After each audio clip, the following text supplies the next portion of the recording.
kaon jud maayo buntit.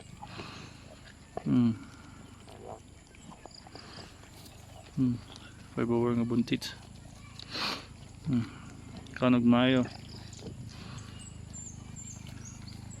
Okay. Okay. Nipalahi. Mga dowlings. Kaon sa maayo mga dowlings. Oh. Kaon po sila dito.